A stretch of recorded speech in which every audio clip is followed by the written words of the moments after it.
untuk menentukan apakah ada konflik of interest atau tidak. Nah, diantaranya dari 5 aspek itu adalah yang pertama, saya tidak pernah menangani perkara ini baik di tahapan Dumas, penyelidikan, penyidikan, penuntutan ataupun persidangan selama saya berada di KPK. Yang kedua, pada saat OTT terjadi pada tanggal 9 Januari, 8 atau 9 Januari 2020, saya bukan lagi menjadi juru bicara KPK. Karena saya sudah menyatakan, ada recordnya juga di media pada tanggal 26 Desember tahun 2019, bahwa tugas saya sebagai juru bicara KPK sudah selesai. Bahkan itu hari pertama saya masuk kantor setelah pimpinan KPK baru pada saat itu mulai bertugas. Karena beberapa hari sebelumnya saya tidak masuk kantor karena sakit. Kemudian saya baca berita pada saat itu pimpinan KPK ingin mencari juru bicara baru, maka pada tanggal 26 di hari pertama masuk kantor itu saya langsung menemui pimpinan dan menyampaikan bahwa saya sudah bukan juru bicara lagi. Jadi pada saat OTT itu saya bukan lagi juru bicara, sehingga sejumlah akses, sejumlah informasi yang biasanya didapatkan oleh juru bicara kemudian tentu sudah terputus pada saat itu. Poin yang ketiga tadi sebagai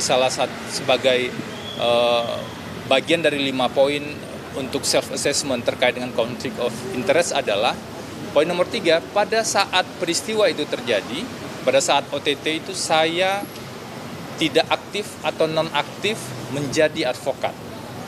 Karena saya sebelumnya disumpah sebagai advokat sebelum masuk KPK, setelah di KPK kemudian saya non-aktif, barulah kemudian setelah itu saya urus kembali izin advokat saya. Jadi posisi saya pada saat itu bukan sebagai advokat. Poin yang keempat adalah saya tidak pernah menguasai informasi-informasi yang bersifat rahasia terkait dengan perkara ini setelah saya tidak lagi berada di KPK. Bahkan informasi-informasi yang pernah saya dapatkan terkait dengan perkara ini adalah informasi-informasi yang sifatnya publik, memang untuk kebutuhan publikasi ke media.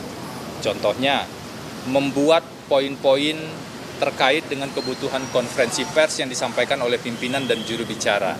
Jadi, yang saya ketahui adalah informasi-informasi yang bersifat umum, yang bersifat pokok, yang semuanya sudah terpublikasi.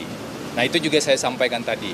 Nah, yang terakhir yang juga menjadi poin penting yang saya lakukan self-assessment adalah saya melihat apakah ada aturan atau mekanisme yang disebut dengan cooling off period atau tenggat waktu ketika seseorang tidak lagi menjadi pegawai di sebuah instansi. Apakah ada aturan tersebut? Aturan soal cooling off period ini biasanya adalah aturan-aturan yang memberikan batas waktu kapan atau sampai kapan seseorang pegawai atau seorang pejabat tidak boleh melaksanakan pekerjaan terkait dengan mantan kantornya. Nah, di KPK tidak ada aturan tersebut. Saya sudah cari itu. Seingat saya pada saat itu ada wacana mengatur soal cooling off period ini.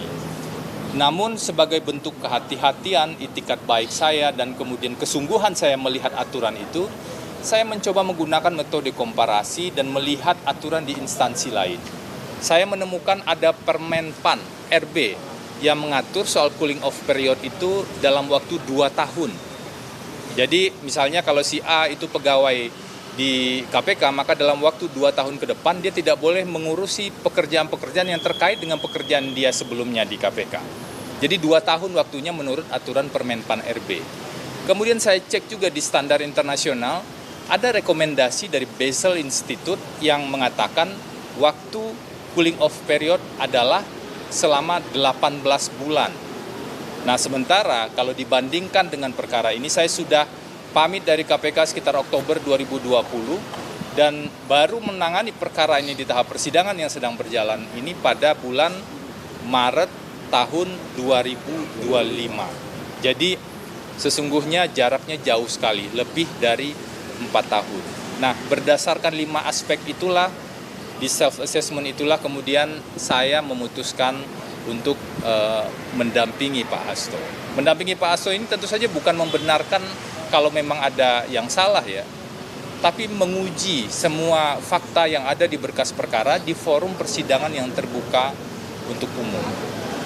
Nah, terakhir ini juga perlu saya sampaikan, saya juga menyampaikan pada saat peristiwa OTT tersebut terjadi, saya memang diminta untuk membantu, karena saya di Humas ya, untuk membantu menyiapkan konferensi pers dan poin-poin pokok yang disampaikan ke media.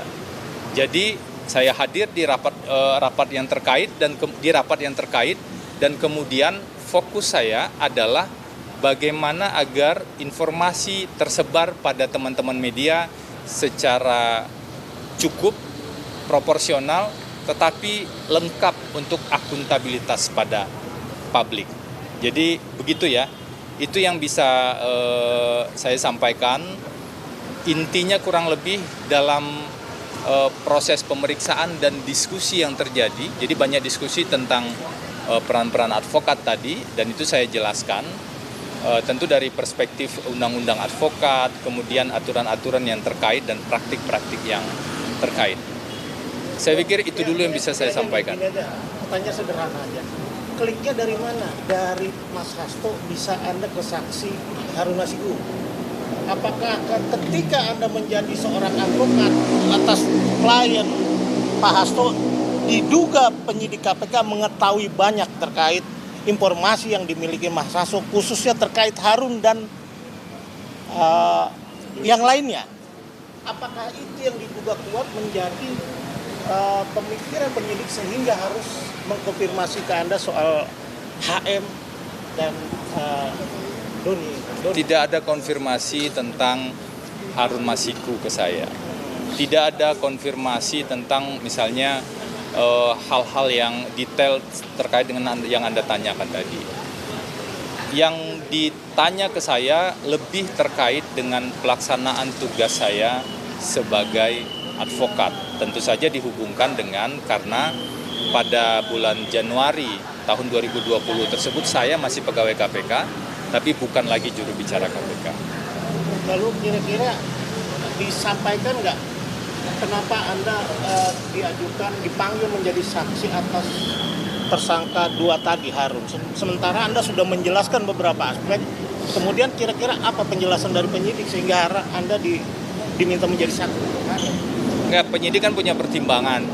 Saya menghormati pertimbangan penyidik tersebut dalam pelaksanaan tugasnya. Itu saya pikir ya bentuk saya menghormati itu, saya datang kan. Kemudian ketika ada pertanyaan ya saya jawab, saya jelaskan apa adanya agar lebih clear saja sebenarnya. Mungkin itu dulu yang bisa saya sampaikan karena ada agenda lain. Silakan kalau teman-teman organisasi advokat ingin menyampaikan sesuatu.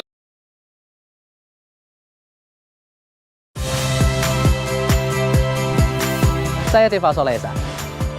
Saksikan program-program Kompas TV melalui siaran digital, pay TV, dan media streaming lainnya. Kompas TV, independen, terpercaya.